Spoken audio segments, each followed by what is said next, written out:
Bonjour.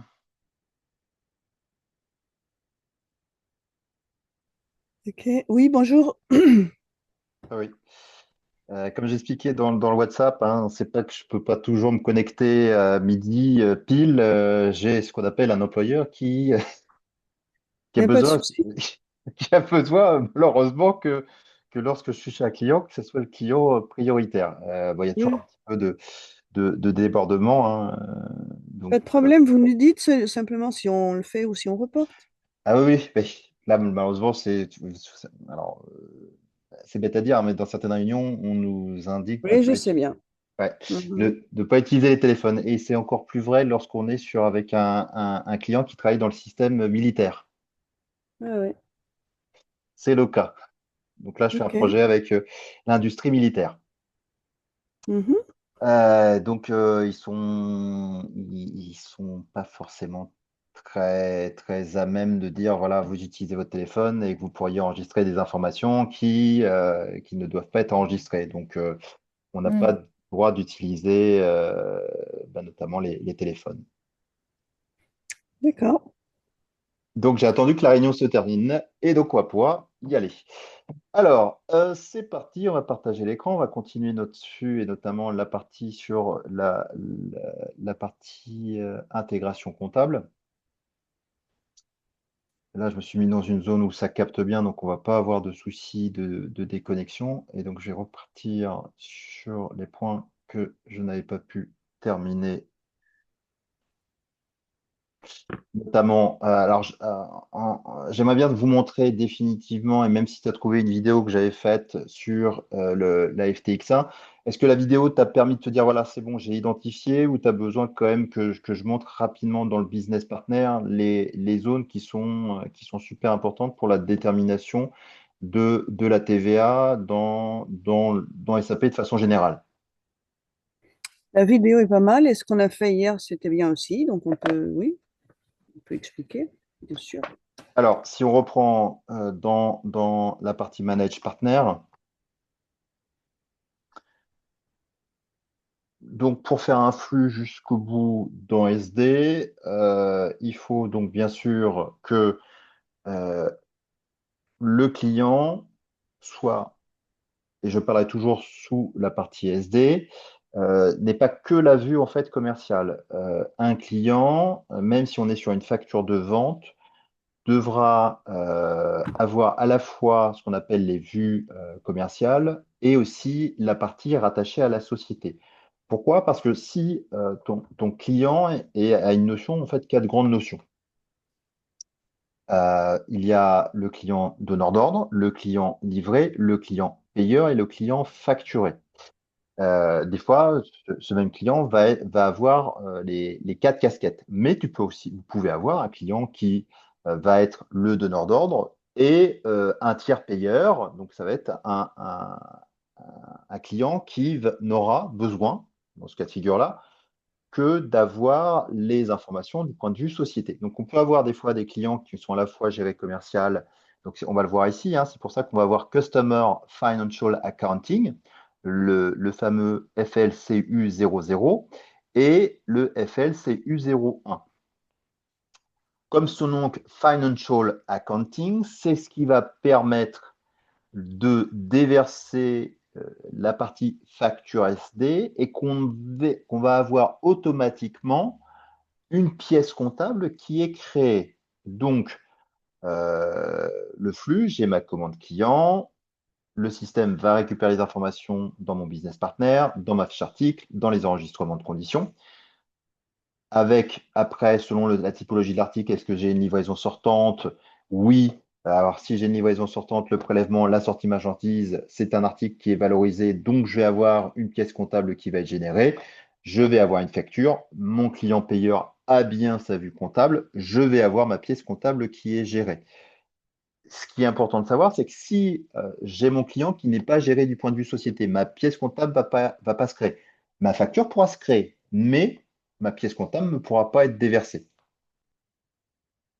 Si, par exemple, du point de vue paramétrage, je n'ai pas défini ce qu'on appelle la détermination automatique des comptes, pareil, ma pièce comptable se mettra en erreur. Donc, si je devais regarder, par exemple, le client qu'on a utilisé. Donc, si je regarde, par exemple, Omnicell, je me positionne dessus, je reviens tout de suite, je regarde, OK.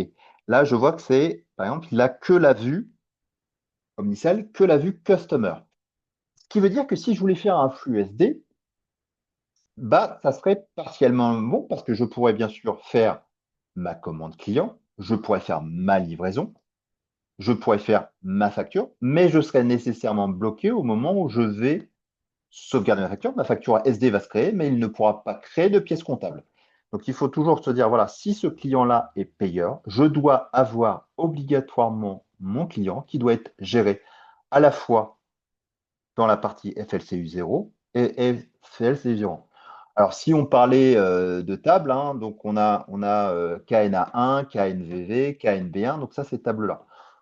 Alors, quand on est sur le cloud, on ne parle plus du tout parce que dans le cloud, je n'ai plus accès à la SE16N ou à la SE16H. Donc, on a moins une approche, on va dire, avec des tables. Alors, si on est après sur du cloud privé, on garde toujours l'historique de ces tables-là.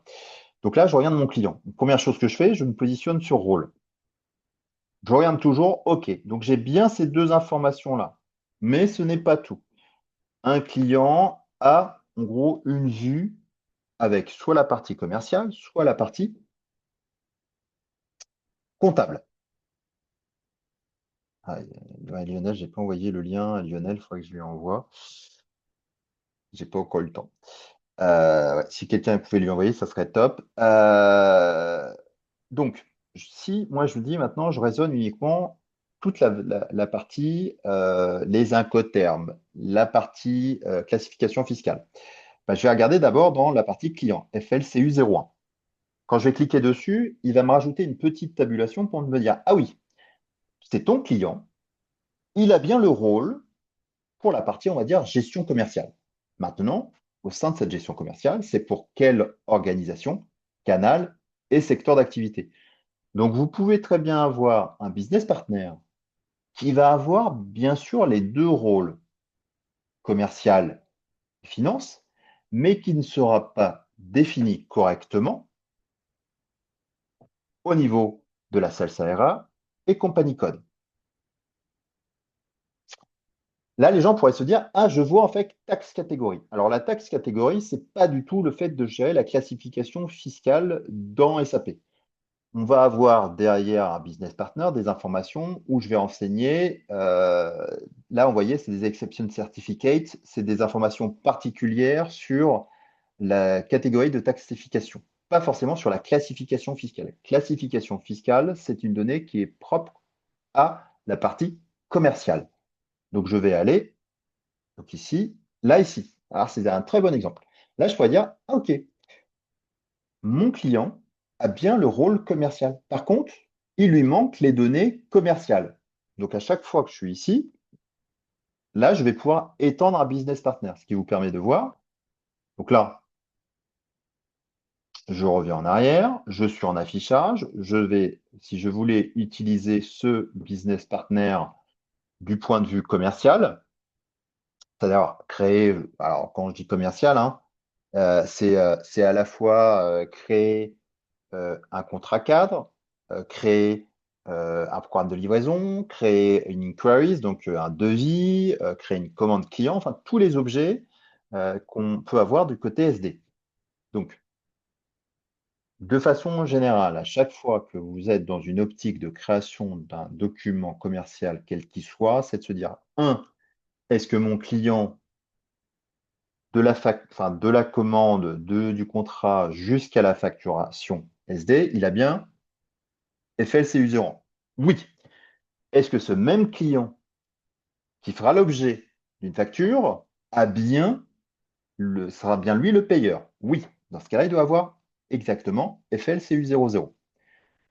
Donc, après, je me pose la question. Maintenant, je vais gérer sur quel périmètre, quelle organisation commerciale. Donc, je me passe bien en modification. Je me positionne sur mon Carrefour Espagne. Je vais regarder dans la Sales Area. Alors après, visuellement, il y a quand même quelques différences entre Manage Business Partner et Manage Business Partner. mais de façon générale, à la fin, on retrouve bien les mêmes informations qui doivent être ventilées de cette façon-là. Alors après, oui, c'est vraiment différent par rapport à la VD01, VD02 qu'on pouvait utiliser ou la XD01, XD02. Donc je me positionne dans Salsa Area, je vois ici que je n'ai aucune information. Point important, hein, vous avez Create ou Create with Reference. Create with Reference a l'avantage, c'est que vous dites, ah ouais, les données qui se trouvent dans l'organisation commerciale, c'est exactement les mêmes que pour un autre client que j'utilise déjà. Donc je pourrais très bien dire, si je clique Create avec référence, ma référence, je vais chercher un client qui a déjà les informations sur une organisation commerciale et lui dire, bah, je vais pouvoir les faire comme un copier-coller, te dire, bah, tiens, je vais pouvoir récupérer les informations. Par exemple, je dis, bah, tiens, je voudrais récupérer les informations de Dell ou à tout autre client. On va dire, bah, tiens, j'ai AP2E, je sélectionne AP2E, je regarde que AP2E. Donc là, par exemple, il est géré sur l'organisation commerciale. Je la récupère ici et je peux naturellement l'étendre. Alors, aussi, point important, vous avez un client qui est géré sur l'organisation commerciale F000, mais vous voulez faire un copier-coller sur une autre organisation commerciale. En soi, c'est pas grave, c'est que le système récupère les informations à l'identique. Il vous dira juste, par exemple, ah bah attention, hein, le centre de profit que vous utilisez ou une autre information n'existe pas entre la F000 et la KPC1. À charge pour vous de corriger les informations qui sont en écart. Par exemple, là, je cherche à copier les informations qui se trouvent dans le 1312 sur une autre organisation commerciale sur la KPC1. On va regarder ce qui se passe, je clique sur copie. Donc là, il récupère les informations, il va les copier et à moi, à charge pour moi de regarder ce qui est bon. Donc, c'est là que je trouve, par exemple, dans la partie billing, je fais attention à Incoterm. Donc ça, c'est ce qui est repris dans ma commande client. Donc, il faut dire à chaque fois que vous allez créer une commande client, que vous avez un protocole de document incomplet. En parallèle, vous complétez le protocole de document incomplet, mais vous allez en même temps se dire, ah ok, il me demande un prix, je suis obligé de le renseigner à chaque fois. Donc, je vais aller dans la tuile qui s'appelle Manage Sales Price et je vais créer un prix. Le système me dit, il me manque l'Incoterm. Bah, je vais aller dans mon business partner et je vais renseigner l'Incoterm. Ah, il me manque la classification fiscale. Bah, je vais aller dans la partie taxe. Et dans la partie taxe, tu vois, c'est ça qui est super important. Tu vois, tu as FTX. Bah, il ne faut pas uniquement que FTX1 soit là, il faut surtout que je lui donne une valeur. Dire, est-ce que mon client est assujetti ou pas à la TVA? Oui. Est-ce qu'il a besoin de LCFR? Est-ce que bah, j'ai pas besoin de faire de checklist parce que je n'ai pas d'exemption? Souvent, les codes vont ensemble, hein. C'est-à-dire que si éventuellement je mets par exemple tax exempt, vous avez notamment en France de savoir liable for taxes ou do not check licence. Vous avez des fois un numéro de licence pour dire pourquoi vous êtes en exemption de TVA. Donc, si vous regardez sur Google, hein, vous tapez LCFR, SAP gère en fait ce qu'on appelle des codes de LCFR. Je ne vais pas rentrer plus dans le détail. C'est pour les entreprises qui font l'objet d'une exemption qui est soumise à une LCFR. Donc les points qui sont importants, hein, tant que vous voyez des petits bandeaux bleus, pour lui, SAP, il est content, il ne me met pas de soucis. Problème de FTX1, je regarde toujours cette information-là, taxi. Super important. J'ai un protocole de documents incomplet, je regarde toujours après, dans mon business partner, si l'ensemble des informations sont complétées. Les points, hein, c'est là, celui-ci, là où j'ai de l'obligatoire. Alors typiquement, hein, la taxe, c'est pas obligatoire. Sauf que ça va avoir des impacts sur votre flux subséquent. C'est juste ça les points où il faut retenir votre attention, c'est de se dire, après, de, alors pas forcément de connaître par cœur, mais de se dire, ah ok, par exemple, vous voyez cette zone-là qui s'appelle Keeping Condition. Si par exemple je mets TM, Internal Planning, ça veut dire que j'active TM pour ce client-là. TM, c'est pour Transport Management. C'est toute l'activité de gestion des transports pour un client. C'est-à-dire que je vais avoir mon picking, mon packing, et après, je vais avoir une surcouche qui va se gérer, qui va être de gérer Alors, on utilise TM notamment lorsque je dois faire des tournées ou que je veux gérer des informations pour dire je veux stocker tout ce qui va être le calcul des coûts très fin sur la gestion des transports, avoir une commande d'achat avec mes transitaires à part. Ça gère le module TM. C'est-à-dire que je vais avoir un niveau de suivi nettement plus fin et d'informations plus fines dans cette partie-là. Je vais avoir un freight order, je vais avoir un freight unit, je vais avoir des informations sur le colisage. Euh, je- vous l'avez déjà vu ou pas du tout? Ou vous en avez entendu parler du module de transport management ou pas du tout? Oui, on a entendu parler. Qu'est-ce qu'il y a d'autre comme proposition dans le shipping condition? Alors, les, les, les plus importantes, ou de vous dire, voilà, ces deux-là, ça c'est uniquement si vous voulez activer le module TM.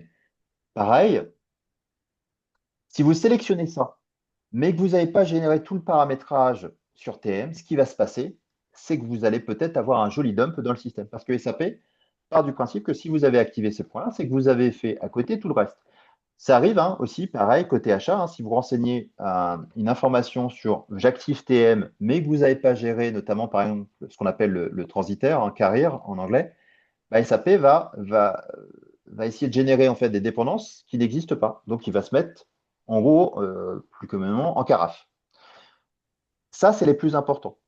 Euh, si vous mettez par exemple standard et immediately, par exemple, on va utiliser alors la shipping condition, comme on l'a vu lundi. C'est par exemple si je mets immediately, bah, ce qui va se passer, c'est que quand je vais créer ma commande, automatiquement, avec ce client-là, je dis au système, si je mets immédiatement, ça va être en arrière-plan que le système va me générer automatiquement une livraison sortante. Voilà, donc j'ai des informations qui me permettent après, qui peuvent me donner un ordre d'idée sur comment va fonctionner dans mon processus. Alors, notamment là, par exemple, si j'utilise, c'est du client qui va être uniquement dans du flux de consignation. Dans la majorité des cas, sachez qu'on va utiliser ça. Voilà, standard. Ok. Voilà. Mhm. Si vous utilisez cela, c'est que vous avez pleinement conscience que vous êtes plutôt sur du transport management. Donc faites juste attention quand vous utilisez des M. Voilà. Le reste, pour vous, vous utilisez standard. L'autre point important, ça aussi, delivery plant.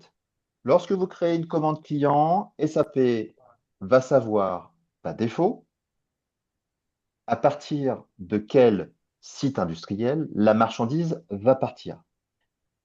Notamment si votre client, lui, il peut être géré sur plusieurs organisations commerciales et il peut, à l'intérieur de ces mêmes organisations commerciales, vous pouvez avoir plusieurs lieux où parte la marchandise. Là, Skip Delivery Plant, c'est l'usine, le magasin, l'endroit physique à partir de laquelle la marchandise part ou va partir pour le client. Donc à l'intérieur, donc je vais avoir, donc si vous avez en tête le CBC, je peux avoir pour une organisation commerciale un canal de distribution, N divisions. Ces mêmes divisions, on va avoir à l'intérieur, on rattache à une division, un magasin. Et je peux aussi à l'intérieur d'une division rattacher des shipping points.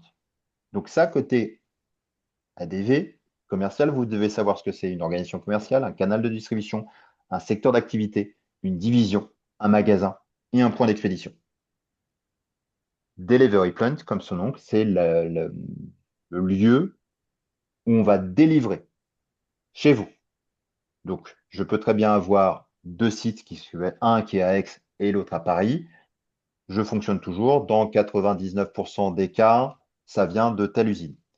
Donc, la division de livraison, donc le lieu de départ de la marchandise, comment fonctionne SAP? Il va regarder, donc, il fonctionne toujours pour l'élément. Il va regarder s'il existe ce qu'on appelle une fiche client article.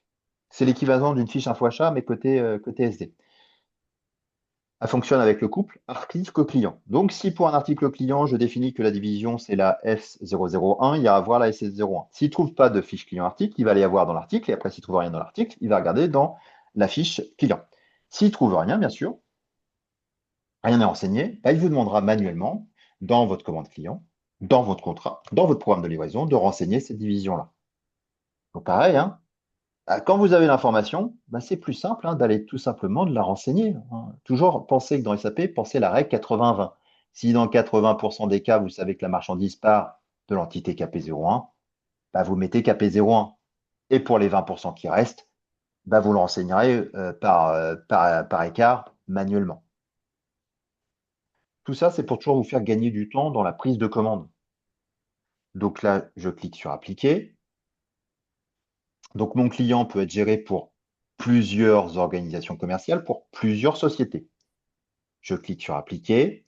Donc là, je sais maintenant que pour FTX1, je n'aurai plus du tout de soucis parce que mon client est bien géré sur la bonne organisation commerciale et que les informations qui se trouvent dans la vue sont bien OK. En face de FTX1, j'ai mis Liable ou Exempt. Et donc là, quand je vais créer mon document commercial, SCPay va lire mes petites séquences d'accès que j'ai préalablement gérées via la VK11 parce que c'est encore du WebD pour créer la TVA.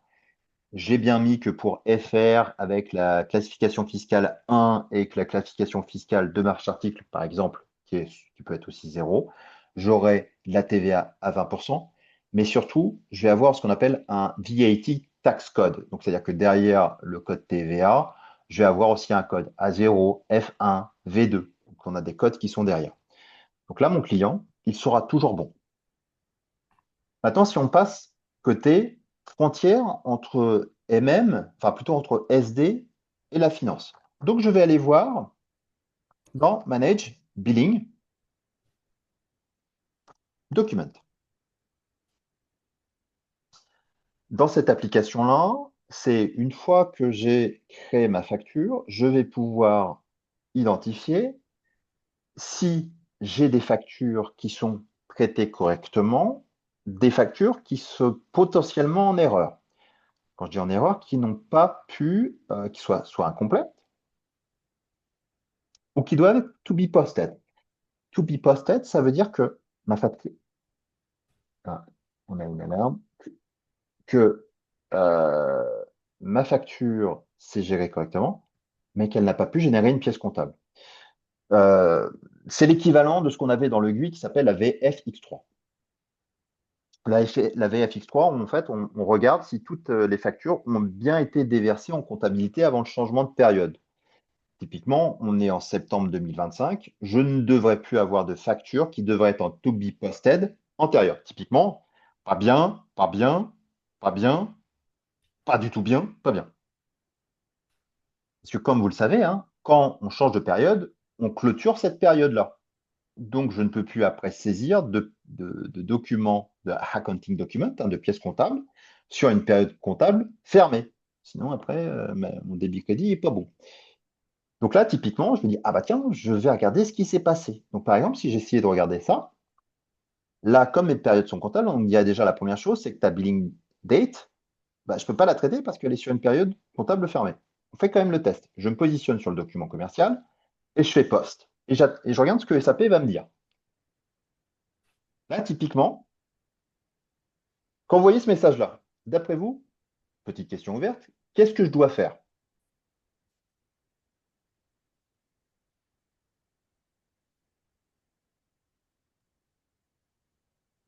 Ben, allez le définir en KPR1. D'accord. Donc, quand tu dis ça, si tu avais, donc tu as, un crayon, tu as une feuille, tu dis première chose, quelle application tu utilises, d'après toi? Donc on a plutôt tendance à dire customer. Donc, Master Data, oui.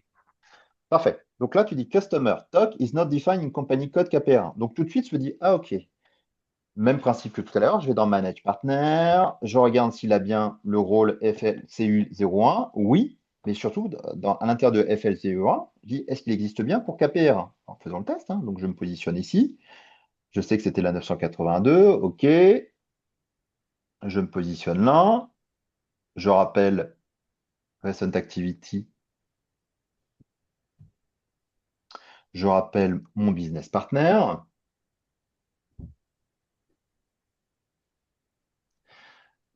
Alors, ce que fait SAP, c'est que il s'arrête à la première erreur qu'il trouve. Quand Mm. bien même tu peux avoir plusieurs erreurs parce que là, tu pourrais très bien se dire, ah ok, j'ai juste à faire KPR1. Une fois que tu auras résolu ça, tu retournes dessus. Tu fais un nouveau post. Tu auras certainement un deuxième message. Il n'affiche pas tous les messages. Voilà. C'est juste qu'il faut savoir ça. Le premier qui trouve, en fait, il s'arrête. Je vais en profiter. On va aller peut-être, comme ça, vous aurez la vision des deux. Je vais dans celle qui est dans le WebGuide. Je vais dans Maintain Partner. Donc celle-ci, ça, c'est celle qui est en WebGuide, qui correspond à ce que vous avez dans le GUI, qui s'appelle BP.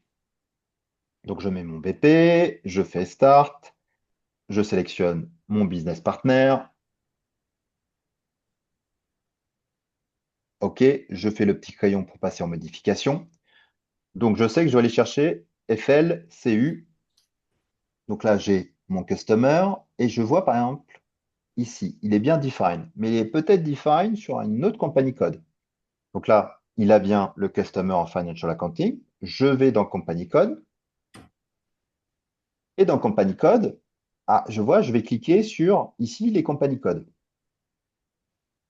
Je vois que mon client, il est bien géré sur CDA, F00, FT10 et KPC1. Mais il n'existe pas sur KPR1. Même principe, je vais faire create avec référence. Donc là, je mets OK, tu vas me copier de mon modèle, c'est celui-ci. Est-ce que j'ai bien mis tous les zéros? Hop là. Je vais utiliser KPC1. Je fais entrée. Je choisis mon company code modèle. OK. Et j'ai maintenant, je vois que tu me crées, tu l'étends sur KPR1. Je fais entrer. Là, c'est exactement la même chose que j'ai fait tout à l'heure avec Manage Partner. Donc, j'ai KPR1, je fais Adopt. Et là, je regarde que les zones soient bien renseignées.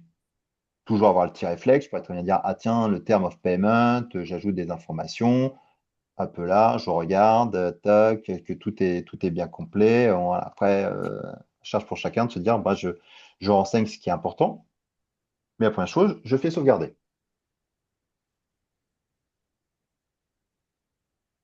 OK. Donc maintenant, je peux retourner sur ma facturation. Je retourne sur Manage Billing Document.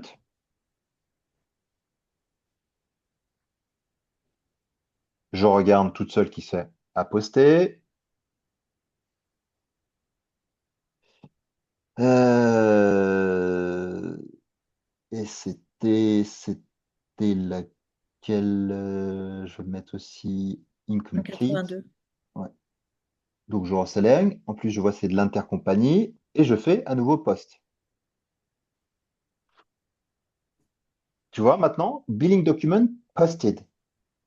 Donc si maintenant j'enlève les éléments et que je regarde, bah, montre-moi la 9182. Tac, là.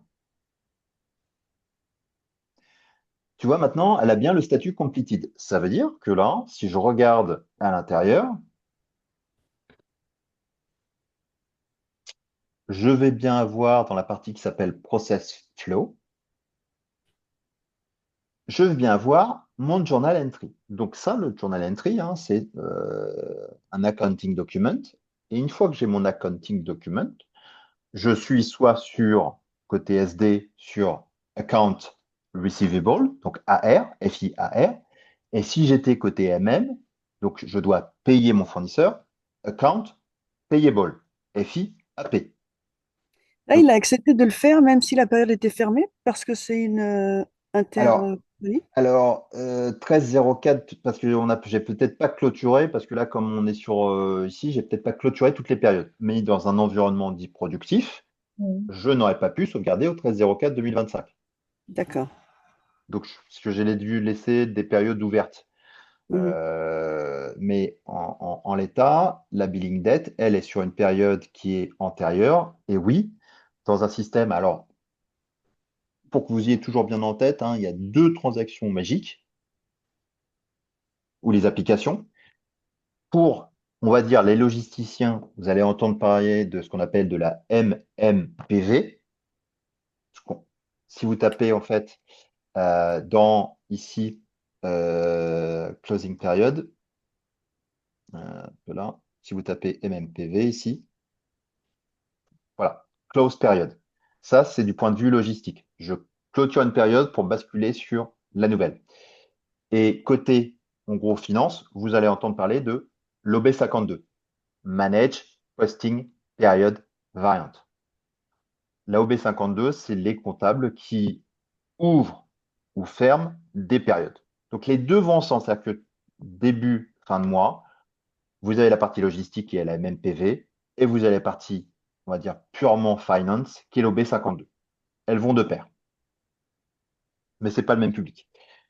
Donc si et seulement si l'OB52 et la MMPV, alors plutôt l'OB52 dans notre cas de figure là, est toujours ouverte sur la période comptable 0,4, je pourrais sauvegarder sur une période qui n'est pas fermée.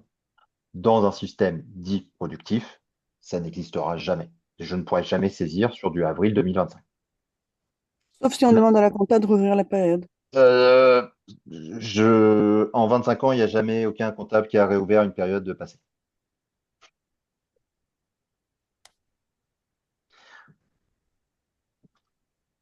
Je pense que les comptables, ils n'aiment pas réouvrir des périodes parce qu'ils nous disent oui, mais bon, qui me dit qu'une personne ne va pas au moment où j'ai ouvert la période comptable saisir des informations antérieures.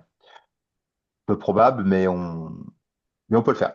Techniquement, oui. Donc on l'enregistre dans ce cas dans la nouvelle période actuelle. Tout à fait. Ok. Oui, parce que dans ce cas-là, Effectivement, effectivement, une période clôturée, c'est-à-dire qu'elle est reportée et tout, donc on la ferme close Mhm. définitivement. Et on passe si il y a des régules à faire, on le fait dans la période ouverte. voilà. Donc, voilà, il est assez rare, voire jamais, qu'on réouvre, et encore d'autant plus vrai. Alors, autant que lorsqu'on est, par exemple, entre le août et septembre. L'OB52, elle n'est pas fermée au 1er septembre. Souvent, on a encore quelques jours. Les Mm. comptables, le temps qu'ils Mm. travaillent, laissent entre 2 et 3 jours sur laquelle on peut en gros faire ce qu'on appelle les régules, hein. C'est-à-dire, j'ai une facture qui n'a pas encore été, qui n'est pas terminée. Donc, oui. Après, une fois que la OB52 elle est lancée, non pas qu'on ne peut pas réouvrir, hein, parce qu'on peut toujours réouvrir sur une période antérieure, mais on ne le fait pas. Donc SAP le permet, les comptables ne le font pas. C'est comme on pourrait très bien dire, dans le système SAP, vous pouvez annuler une facture de vente. Légalement, on va vous dire qu'en droit français, vous n'avez pas le droit d'utiliser une VF11. Dans les faits, vous avez Mhm. plein d'entreprises qui font une VF11. Mhm. Vous allez dans n'importe quel logiciel qui est purement franco-français, vous n'avez pas la possibilité de faire cancel.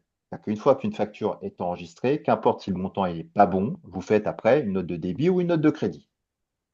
Moi, là, j'ai fait une implémentation pour un groupe qui s'appelle Fiducial, qui est un groupe d'expertise comptable français. Ils passent sur SAP. La première chose qu'ils ont dit, vous m'empêchez toute annulation de facture client. Ils ont dit, ça, on sait que dans SAP, c'est possible, nous, on ne le veut pas. C'est la première fois que j'ai vu qu'on a fait ça, hein, parce que pour des fois, d'autres clients français se disent, bon, ça nous arrange de pouvoir annuler une facture et de pouvoir la refaire tant qu'on ne l'a pas envoyée au client. Mhm. Mais on ne devrait pas le faire. Donc là, j'ai ma pièce comptable. Donc à partir du moment où j'ai ma pièce comptable, je suis. Coupé. Alors, une fois que j'ai ma pièce comptable, je suis en mesure de traiter ce qu'on appelle le paiement. Donc, je vais avoir deux grosses applications. Je vais avoir soit ce qu'on appelle le traitement le manuel, hein, c'est-à-dire que je vais faire le incoming ou le outcoming payment, ou je vais utiliser le manage automatic payment, donc qui correspond depuis des années, je pense que Lionel connaît, la fameuse F110. Dans Fiori, on a quand même celle qui est Manage Automatic Payment, qui est quand même nettement plus intéressante à utiliser. Mais la F110 existe toujours. Donc, une fois que j'ai fait cette partie-là, on va passer du côté, on va dire, finance, hein. C'est-à-dire que j'ai créé une pièce comptable et après, ça va me permettre de faire ce qu'on appelle le lettrage. Dans SAP, vous allez avoir ce qu'on appelle le clearing, c'est-à-dire est-ce que j'ai un document comptable, hein, mais après, il faut que je fasse soit l'encaissement ou soit le décaissement. Et si mon client me paye, je dois faire l'encaissement. Si je dois payer un fournisseur, je dois faire le décaissement. C'est l'opération qui me permet de dire cette pièce, elle est traitée ou elle ne l'est pas. Donc, si Je me positionne ici. Toc, toc, toc. On était sur le client. On était là, c'est de l'interco. Je vais prendre un autre client pour voir, pour traiter, parce que je pense que je vais avoir, hop là, toutes mes factures qui ont été billing date, yesterday. Est-ce qu'il y a des gens qui ont fait de la facturation? Non. From to, on va prendre depuis là et jusqu'à là. Pas beaucoup de gens qui font des factures SD.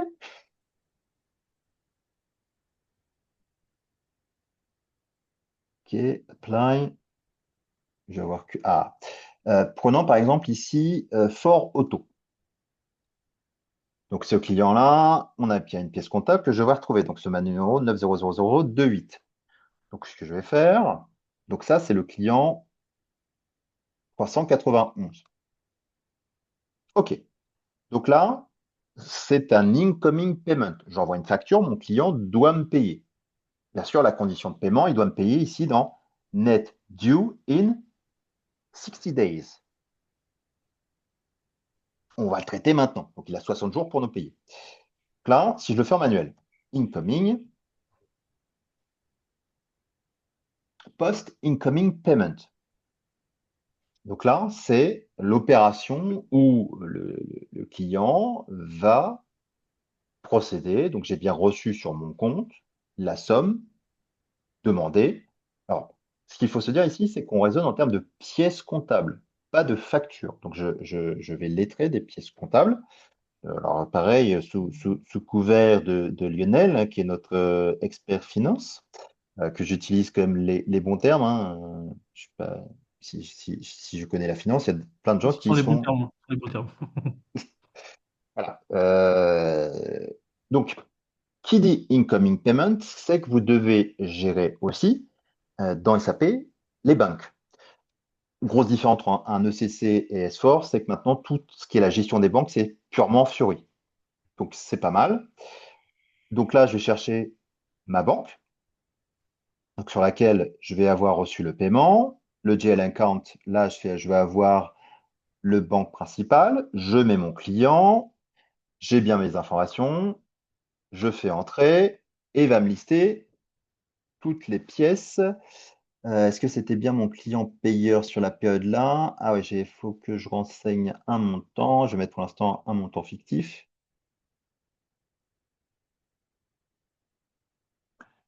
Propose item. Il n'a pas trouvé. Est-ce que c'était Ah, bien je l'ai sur déjà du. fait. C'est ma commande, ça. Non, ça c'est le client, mais je pensais que j'allais voir Select More. Alors, est-ce que j'ai bien un payment? Pourquoi il ne voit pas toutes les lignes? Alors, je vais peut-être prendre. Alors, c'était bien sur la KPC1. Alors, je vais peut-être prendre un autre client que j'ai utilisé, NoLM France. On va voir Propose Item. Voilà. Donc là, par exemple, ça, c'est toutes les pièces que je dois lettrer, donc faire le clearing. Je dépêche celui-là. Donc, pour ça, alors, si par exemple, je fais ici clear, alors là, je le sais, hein, mais le montant ici qui doit. Donc pour ma balance, c'est des postes négatifs. Donc je vais peut-être pas prendre cela, c'était 4,80. Je vais prendre les 150 euros. Ça va être plus simple. Voilà, 150 euros. Yep, voilà. Donc ici, j'indique au système que j'ai bien reçu 150 euros. Donc là, j'ai bien ici 0, ici le montant de ma pièce comptable. Et create dispute, en fait, dans SAP, vous pouvez, au fait, lorsque vous avez un écart, maintenant créer une. Mhm. Je ne suis pas content avec. Alors, je ne suis pas d'accord avec mon client et donc je vais créer ça pour faire après le contentieux. Donc c'est ça, le C'est un create litige, ouais, dispute. tout à fait. Voilà, donc c'est maintenant intégré à FI. Là, ici, j'ai juste à faire post.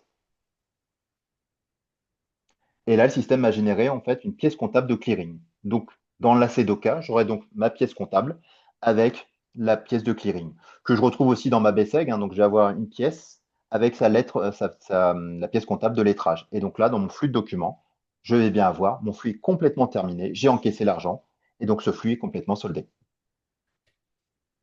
Très bien. Donc, pareil, assez